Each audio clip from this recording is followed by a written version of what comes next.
Welcome back, everybody. I'm excited to introduce to you our guest for today. It's Kelly Fitzgerald. She's been here before.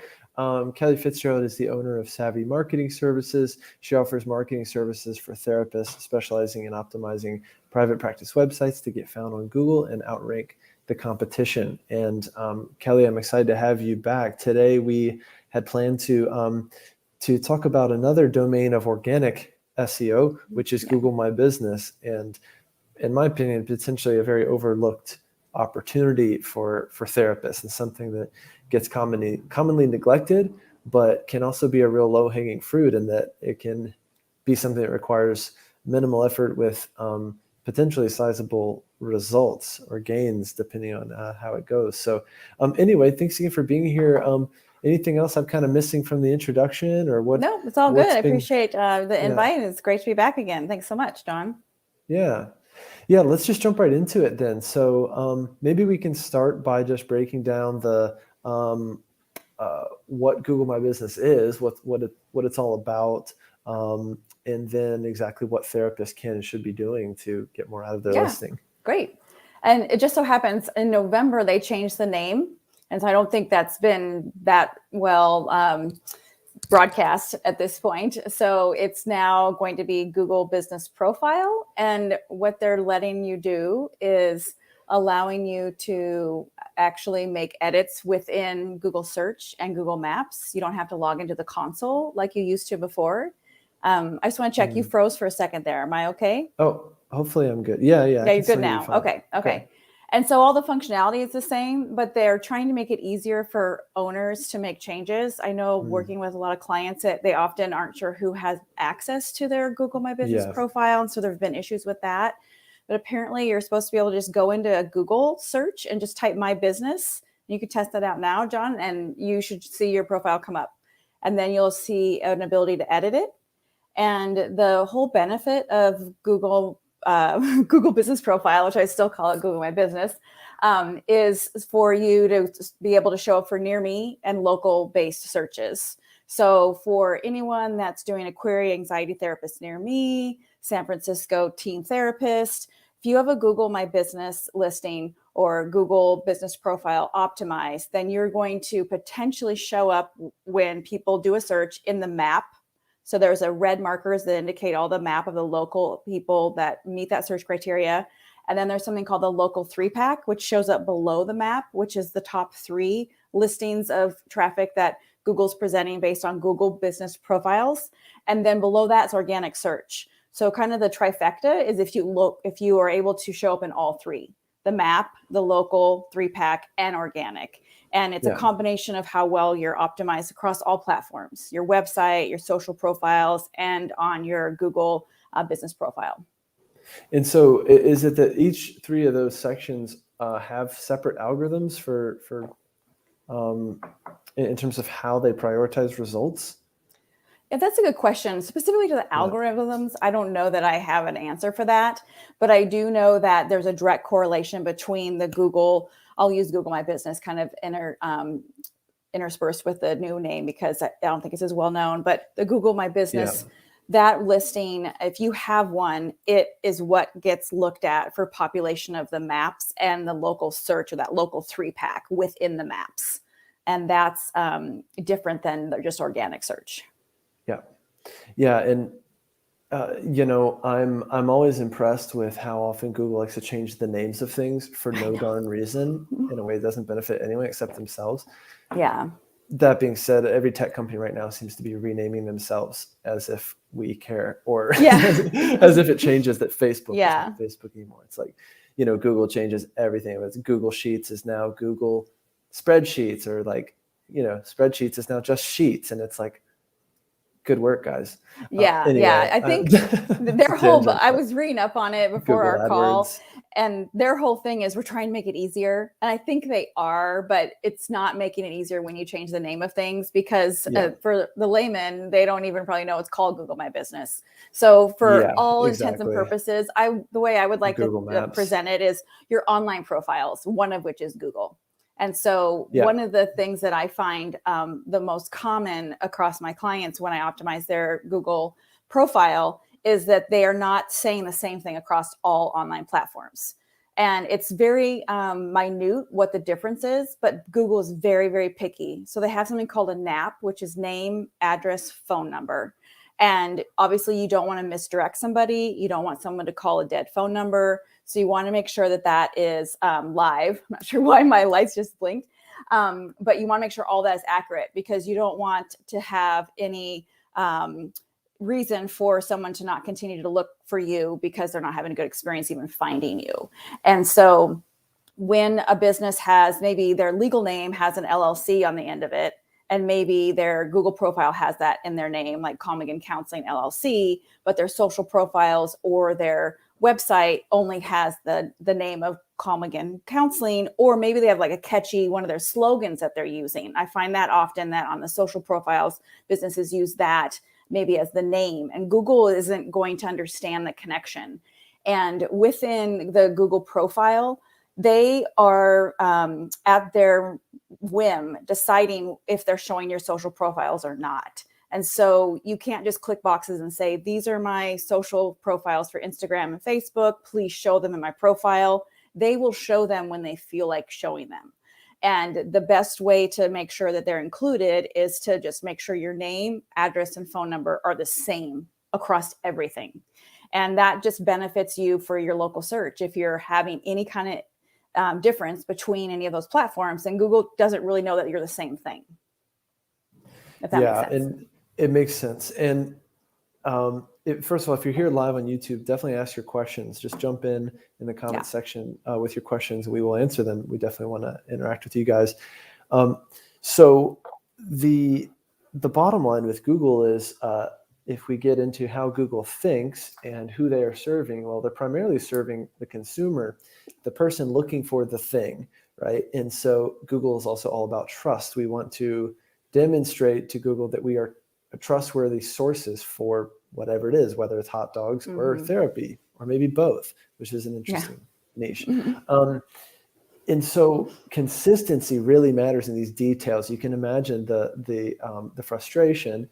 If I'm looking for a therapist, I find the perfect person, they're down on 3rd Street, right near my house, and then I call and it's, like you said, a dead number, or that number is no longer active, or they're not on 3rd Street anymore, right? And I've just gone through this whole process. Well, that's very frustrating. And when Google sees those inconsistencies, they don't want to further promote frustration, right? To users, to consumers. We do have a question. Let's go ahead and dive into this one. And then I want to get more into how we actually should optimize our listing. Blink 56K, 56,000. Number. How do we differentiate this person says, how do we differentiate what we put on Google My Business and other online profiles like Psych Today? Yeah, that's a great question. And what I have actually done within my optimization projects for my clients is recommended that they make similar changes to their Psychology Today and whatever directories they're also on. Mainly, one of the components of the directory is the description. So oftentimes people, similar to how they talk about themselves on the website, are going to talk about all of their years in practice, all of the credentials that they have. And what you really want to do is speak to the pain points of your ideal client. So do they have a teen struggling with addiction? Are they struggling with an eating disorder? Speak to them and meet them where they are and let them know that you are here to help and you understand, you get them. And so most of the time when I am optimizing someone's profile, I'm reorienting their business description for a couple different things. One is to speak to that ideal client. The other is keyword rich, making sure that it's really optimizing what is their specialty. You know, everyone seems to have a niche, which I think is really good within the therapy community because it helps you kind of hone in and get known for maybe your specialty is helping people with eating disorders. And so optimizing for your niche with keywords, and then also optimizing what shows up before someone has a chance to click show more. So when you look at just someone's Google profile, they will have sort of a condensed version of their entire description. And the first 250 characters show up. And those are the ones you want to make as optimized as possible. Really speak to your ideal client, how you help them, what you help them with.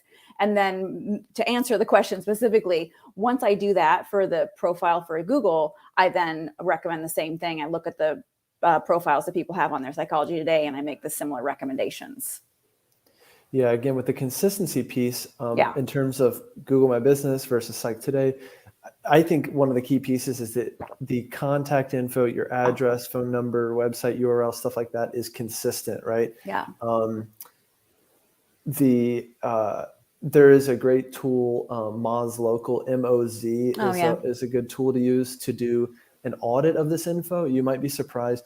So most business owners, they actually have listings they don't even know about and didn't I set know up. they Things do. like yellow pages, whatever. Yeah. And that stuff could have been set up when you had an old practice address or phone number, whatever. So you might already be getting docked majorly for this without knowing it.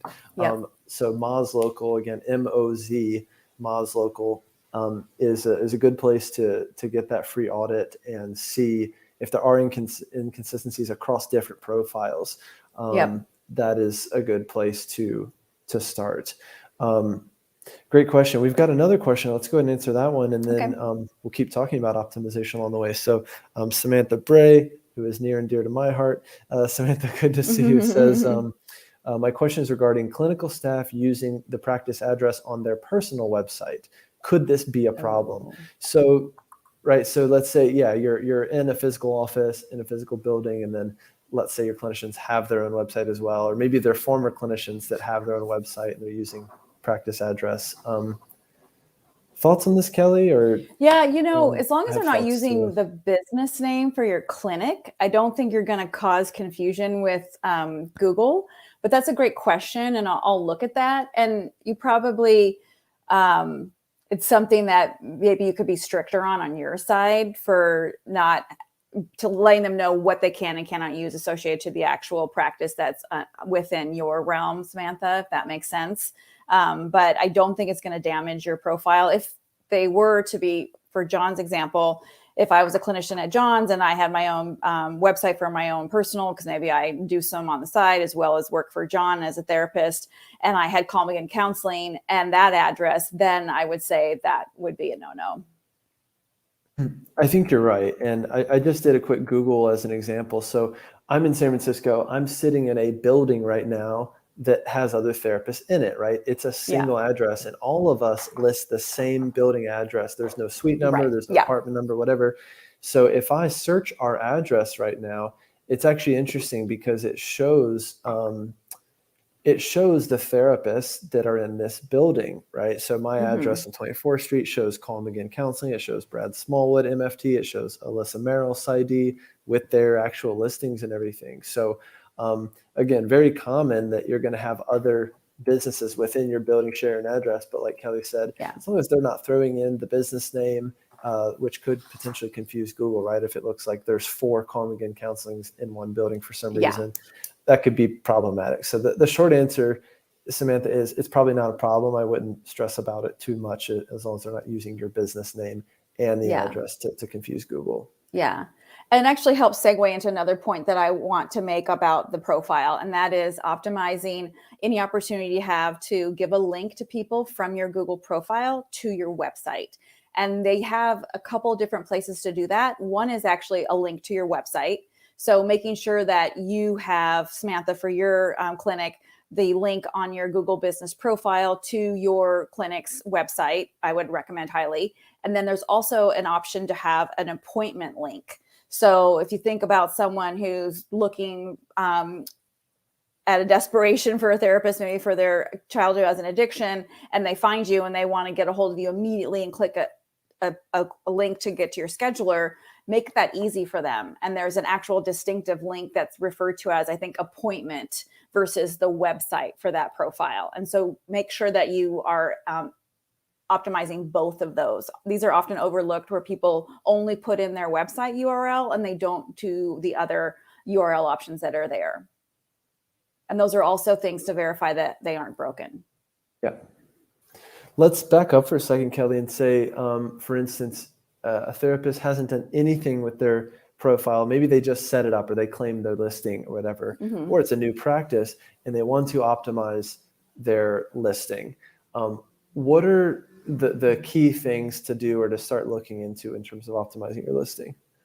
Yeah, I'd say there are three things. So one is your service. You can have a main service, and then you can have like subcategories. So maybe your main service is marriage counseling, and your subcategory is something else. They have specific ones you have to pick. So I pause a little bit because I don't remember what all of them are specifically. But the way I recommend doing that is what if your competitors' listings show up as? Because the categories are determiners for Google when they're doing a search result for somebody based on what that person is looking for. What are your categories saying you specialize in? So they're pretty important component of whether or not you're going to appear in a search result.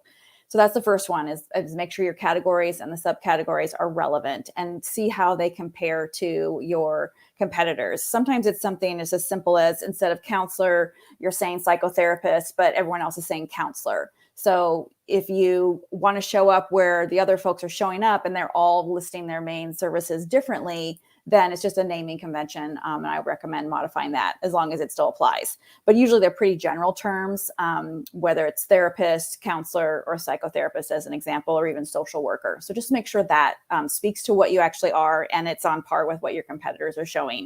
And then the second thing is what I already brought up, which is the name, address, and phone number. Make sure that's consistent across everything. So your profile directories on like Psychology Today, your social media profiles, your website, and of course on your Google business profile. And then the last thing I touched on is optimizing your business description to not only speak to the pain point of your ideal client, but also make that keyword rich and prioritize the first 250 characters because that's what shows up initially. And unless someone clicks to show more, that's all the real estate you have to get their attention. Excellent. What could possibly go wrong, right? Yeah, exactly. I want to take a really quick pause to make a really quick announcement. Sure. I wouldn't be a good entrepreneur if I wasn't constantly plugging my stuff. Yeah, right? exactly. Guys, we have a new round of Business Made Human that just opened, and that new round starts Tuesday, February 8th. So the doors open. They open just twice a year, and now's the time to get into the program. This is a weekly mastermind where we're helping you build a purpose-driven business that is also focused on the nitty-gritty of business. We've built a Business Made Human weekly curriculum, everything from finance, visioning your business, writing your mission statement, to managing cash flow, doing your marketing, right? Building your website, copywriting, Google Ads, Google My Business, managing staff, hiring, scaling a group practice. It's really become a pretty comprehensive program. It's a tight-knit community of like-minded peers for you guys to have that support and community, which that community is more important now than ever. And you also get access to unlimited coaching with me through weekly office hours. So it's a great program. If you're a previous member, you can always jump back in and apply to join a group again. We have a group for solo practitioners. We have a group for group practice owners, and it's a fantastic program. So I'll put a link in the comments here and in the description for the podcast if you're listening to that version. Otherwise, just go to privatepracticeworkshop.com, click on Business Made Human to book a call with me and apply. So that's my indulgence for the day. Back to Google My Business. No problem. We do have another question. Let's go ahead. I should say, any other questions or not questions, any other points you want to make about optimizing the actual profile? Yeah, two other things. I'm just kind of quickly looking at my cheat sheet here is images. So not only use images, but use quality images and have them be representative of your logo and the people in your office and your office itself. And then the other thing is I want to just clarify that within Google profiles, unless they're going to make a change, which I'm not aware of at this point, you can have only one single address. So I have a client that has two locations in the same state, but they have to have two Google profiles, one for each address, because that's how Google is separating that. They're not letting one business have two addresses on one profile. And I will say I got to that conclusion by utilizing the support within Google's profile and they're very helpful. So if you do have any questions, I would highly recommend just pinging them within the support functionality, and I've found them to be really helpful. Excellent. That's great to know. We've got another question from our friend Blink56K, aka Ray.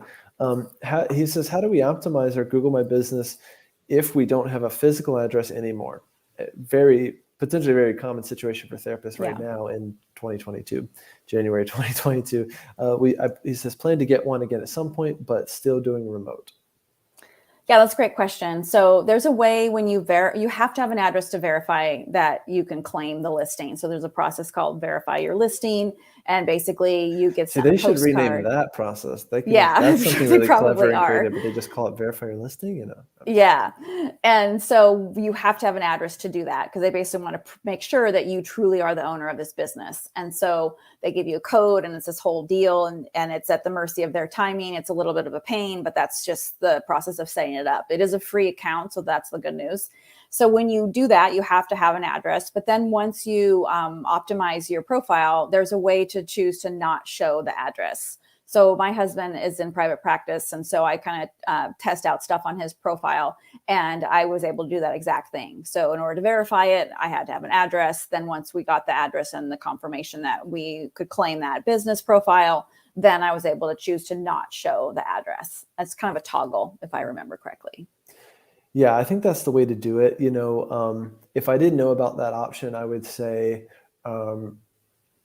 find a therapist friend who has an office, send the postcard to their office address, and then toggle it off, right? Or then change the address. Yeah, and it's probably simpler. I think if I would recommend doing it to your address, just so that you have control over it, and you're not having any confusion about the address situation. Yeah. Or if you want clients showing up to your house unannounced, just put your home address, you know? Yeah. That's a joke. Yeah, I know, exactly. I think there's something where you don't have to make it live. Like, I don't think there's exposure much to your address that you're actually going to use. Yeah. Yeah. Fair point. I think, again, I like to try to think about how Google thinks, right? And again, they want a complete listing. They want a thorough listing. They want a listing that's consistent with other listings across the internet, right? And my whole thing is like, it's just this very kind of dependent relationship I have with Google. I would say codependent, but Google doesn't need me. I need them more than they need me. Yeah. But if they have a blank, I want to fill it in. If they have a new feature, I want to use it and be a good boy and use it. You know, when they came out with the feature of where you can make posts similar to like a social media post, you bet I'm going to use that. I'm going to post as often as I can within reason, right? Yeah. Right now we post once a week and we make announcements about the practice or meet the new clinician, or here's a blog post we wrote about EMDR with a call to action.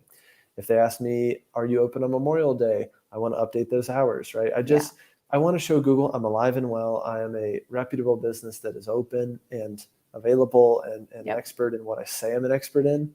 Right. And generally the more specific, the better. Right. So if you're a couples therapist, say you're a couples therapist, and potentially have those keywords, you know, in your description, also even in your title, which actually that's a question. I've heard different things about adding keywords to your kind of business title. So for instance, if it was like John Clark Therapy - couples therapist, is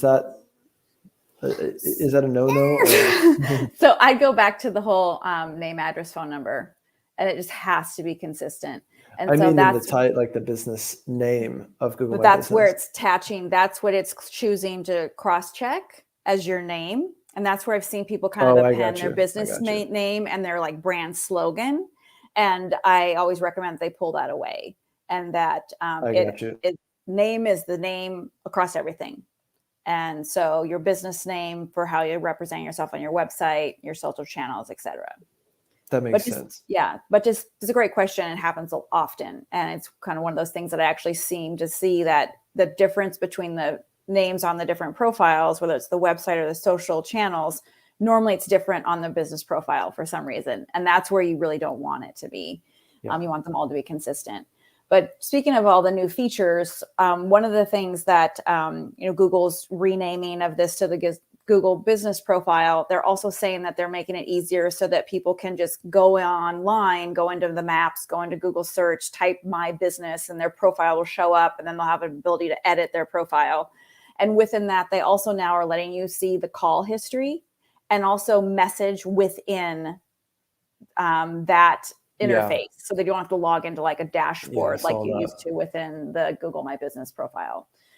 With that said, I've also read that the dashboard kind of console is probably going to be available in some shape or another for people who have multiple listings. So maybe someone like me that has access to multiple listings because of the business that services that I provide, I might see it in like a console format. But for most therapists, they're going to see it just by going into Google search, looking up their profile, and then being able to just edit directly. Yeah. Absolutely. Yeah. I mean, the messaging feature, again, is an example of something that if they offer it, I want to use it, even if it's a little inconvenient because we have other channels to communicate with clients, like they text our main number, we message there, they might message on Google My Business. So it's one more thing to check. But again, I am clinically obsessed with Google when it comes to my private practice. I want to do everything right to get in their good graces and stay there. So if they're offering that messaging part, I want to use it. And that being said, if you're going to toggle that feature on and use it, you actually need to respond to messages because you can bet that a data hungry, company like Google is going to track that data and see if I'm in fact responsive, similar to how other businesses will say like, typically responds in 1 hour, right? Or I hired like a TaskRabbit recently or someone on Fiverr and it says typically responds within 1 hour. I mean, people want what they want and they want it now and not 2.5 days from now. So if you're going to use it, be on top of it or have someone like have your admin be on top of it. Yeah. And also don't do something to get yourself a negative review, which you do not want. Let's talk about that because that's really interesting and a really big fear among therapists. Well, first of all, let's say, another challenge with getting reviews, and getting reviews is certainly a part of the ranking of Google My Business. But our problem is in our industry, it is against our board of ethics, right? Basically, it's illegal for us to ask clients for reviews. There's a confidentiality piece. There's the power dynamic between therapist and client, blah, blah, blah. So that makes it tricky for us to get reviews. The only way I have found to work around that is asking trusted colleagues in our local area, and they have to be in your local area, in my opinion, because it's a local business, to leave a review commenting on what they know of you as a therapist. I don't know any other good workarounds with this. I don't know if you have other thoughts on that. Well, I think the reality is everyone's in the same boat.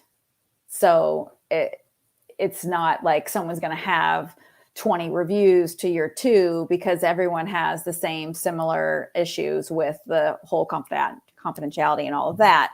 And so I think it's just one of those businesses where it doesn't apply. It's not like a pizza joint where it really makes a difference what someone says.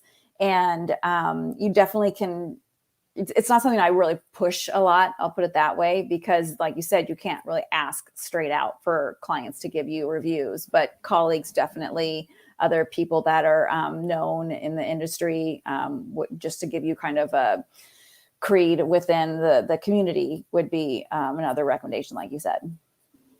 Another little workaround that we've done for this, and again, you have to figure out what's comfortable for you as a therapist and your board of licensure and all that, but you could potentially add it to your email signature, right? Like, here's our Google My Business listing. Here, people love us on Yelp, people love us on Google My Business or whatever.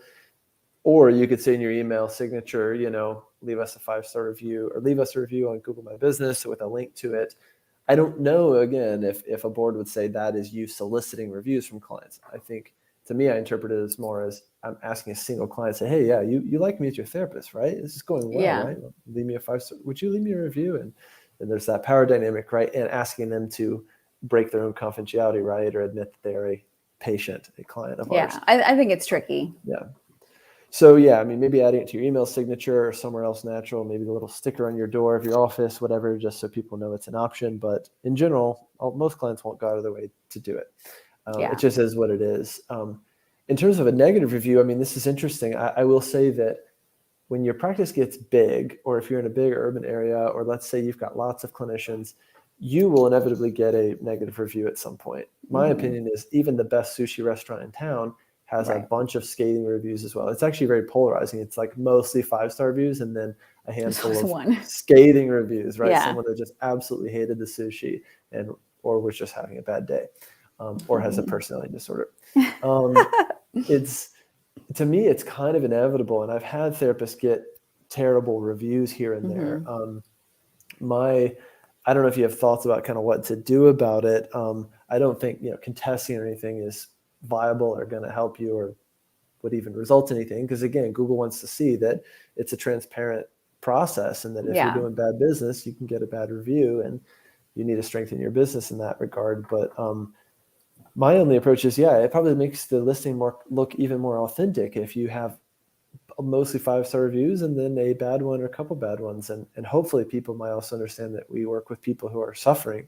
And so it's not that unthinkable that someone leave a bad review. So I think if you get a bad review, that might be a time to try to get some additional positive reviews to kind of keep building your profile and pad around that negative review. But other than that, I think you just can't sweat it. You just got to keep moving forward. I would recommend on a negative review to reach out and give them another way to communicate with you. So you don't want to have a back and forth on the actual review posting, but just say, sorry to hear about that being your experience. We wish our clients yada, yada. I'd like to have a further conversation with you or learn more, and give them your email or something to take it offline, but get it off the review platform. And that way you're showing that you're listening, that you care, and that you're, going to take the time to listen to what this person has to say. Yeah.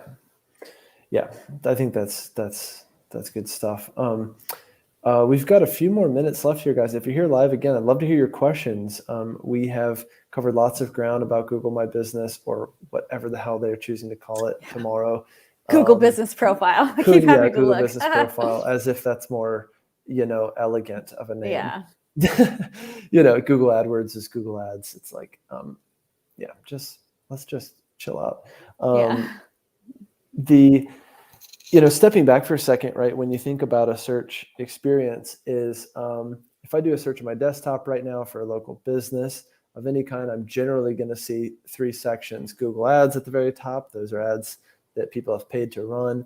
Then the maps, the Google My Business kind of section, which generally shows a map that may be, drilling down even to where your IP address is, right? Or knowing what neighborhood of your city you're in and showing you a cross section of local results, as well as a few listings, or that 3-pack, which to me is kind of the holy grail of Google My Business. That's where I want to be. We've gotten there for, terms like San Francisco teen therapists, potentially a few others if I were to look into it. We also have a niche site, EMDR San Francisco, and we got that one into the 3-pack in right away, which was actually very interesting. I just created that listing and optimized it very carefully just in an afternoon. It took a couple hours to work on it. And then later that day, it was in the 3-pack.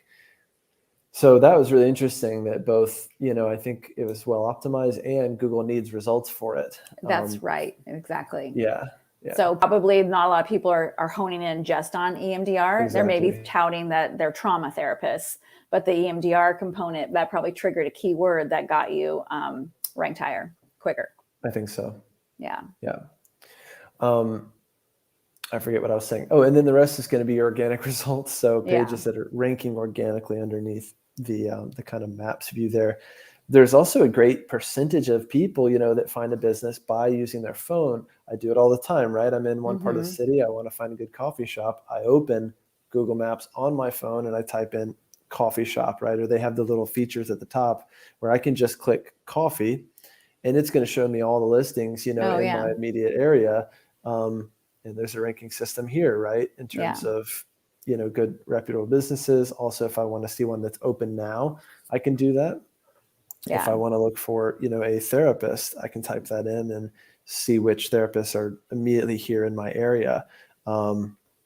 Which again, I see my own business sitting in my own office here. So that's a good thing. Yeah, exactly. Sitting here. And with that, I would really comment on how friendly you are via mobile.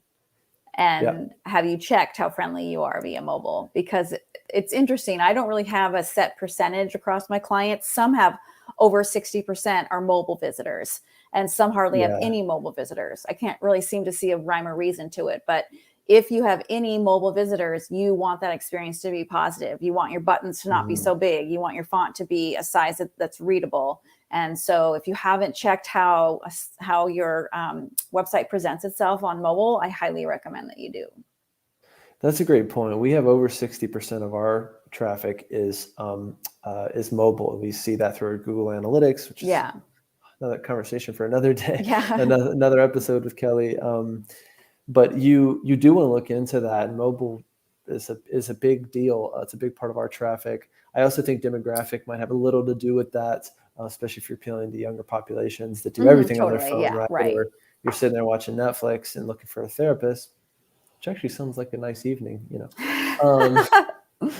and probably something a lot of people will do tonight, especially given it's the new year. Oh, right, exactly. Your life, but it's, it's like, you have to meet people where they are and optimize that mobile experience. And again, I think that just that maps view on your phone is really handy, and one that I personally use all the time for finding different businesses. We do have a question here. This is going to be an interesting one. Let's see if Kelly's up for it. Yeah. Maria says, for bilingual clinicians who want to market in a second language, how can I optimize this on the search results? Would my Google results be able to show to both? So if they're marketing in a second language, it would, that is a tough one, because I'm curious, there's translation within Google search, so it's going to translate your content.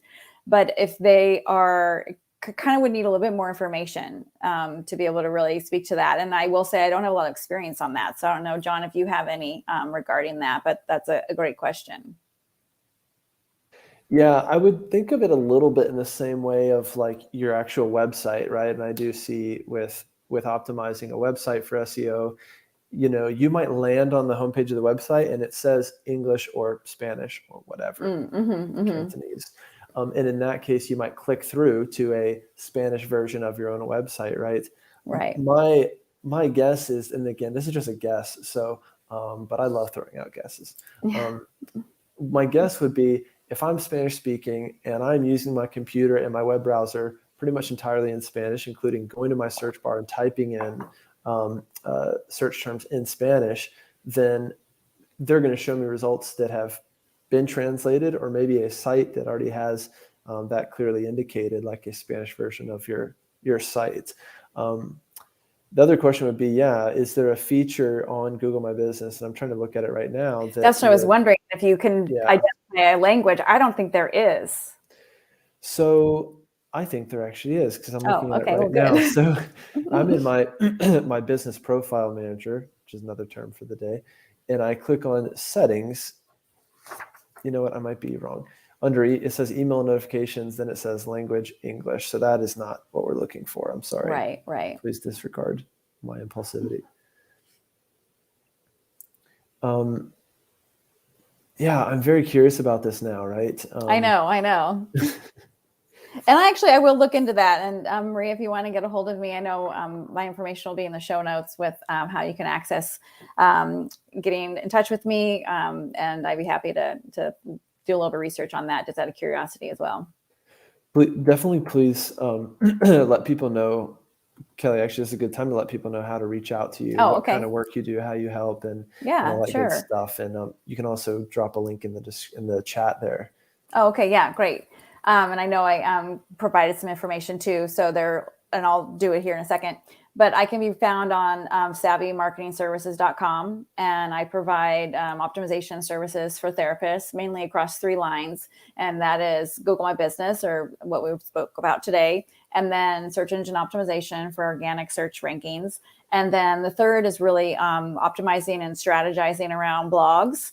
And a lot of therapists do blogs, and I help people kind of maximize how they can set up their blog to start with, and then kind of give them a template for how to optimize blogs so that they can replicate it, kind of like a recipe, if you will. And I am happy to answer people's questions. I have a contact form. You can reach me to ask me anything specific if you have off of what we've talked about today. You can also email me at kelly@savvymarketingservices.com. So Marie, I would ask you to do that if you want some further information on the second language. But yeah, I'd be happy to help anybody get found online. Excellent. Yeah, I just dropped a link. There's good. some discussion about it on some different forums. There's also an article here I will drop from Google on how to add another language to my business name. That might just be changing the name of your business though. But yeah, something to look more into, and it's a great question. Any other questions that you guys have? Definitely feel free to ask them. We're going to spend just a couple more minutes here before we wrap up and say goodbye. So definitely let us know in the comments if you've got questions. Just as a quick reminder in this little pause here, Business Made Human, our weekly mastermind, is open now. And I dropped a link to that here in the chat. I'll also put one in the description if you're listening to the podcast, or you can just head to privatepracticeworkshop.com. Click on Business Made Human to book a call with me. But I'd love to talk to you about that program and have a chance to work with you and have you join our community. Any other questions? And if not, Kelly, anything you feel like we missed, or maybe like any main takeaway you hope therapists remember for today? I think I kind of hit all my main points, and I just really reiterate, it seems like such a silly thing, but name, address, phone number, they call it NAP. It's a whole thing within Google, and it really makes a difference. So just doing a quick audit of all your online profiles. And if you're not entirely sure where all of your profiles exist, then Google yourself and try to identify all of those and just make sure that they're all consistent. Excellent. Again, I guess my piece would be do whatever Google says. Yeah, exactly. Be so compliant that they will learn to love you and trust you and send you lots of business. I just think that Google My Business is truly the low-hanging fruit within marketing, and using that niche site that I was mentioning, EMDR San Francisco, we set that up and got it in the 3-pack right away. So depending on your market, depending on the keywords that are relevant to your business or part of your business, you can potentially get some real results. So you don't have to spend money for Google My Business. You don't have to, write 5,000 word blog posts 5 times a week to get it, ranking. But I think it can do a lot for your business. The last thing I'll say is I think time is a factor as well with both SEO and with Google My Business. I have a friend even in this building who just over time ended up ranking in the top in the 3-pack on Google My Business for some search terms. Same thing with his website. Basically didn't do any SEO work, any intentional SEO work, and eventually was ranking up, in part because, again, I think Google's seeing that he's existed in the market for a long period of time. People keep finding his website relevant to some search terms and clicking on it. And depending on the search term, they needed more results to show for that search term. Right. So exactly. Yeah. So time matters, and you got to be patient with all this stuff.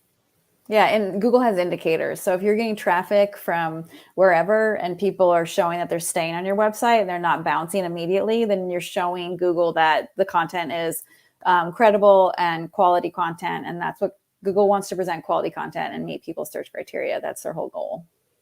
Excellent. Hopefully this was helpful, guys. I have a feeling that it was. We had a handful of people here the whole time. We got some great questions answered here, or at least halfway answered, with some follow-ups to come. And Kelly, thanks again for being here again. There's another episode with Kelly all about SEO, your organic ranking of your actual site and your pages that you can check out in this channel. It's also a podcast episode wherever you listen to podcasts.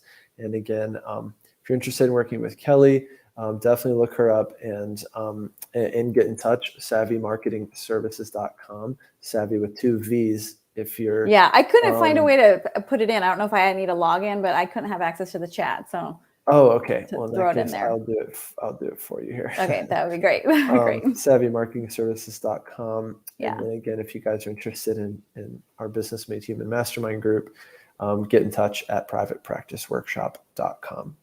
Thank you guys again for being here, and we look forward to seeing you in the next one. Thanks Yeah, again, thanks Kelly. so much. Thanks, John.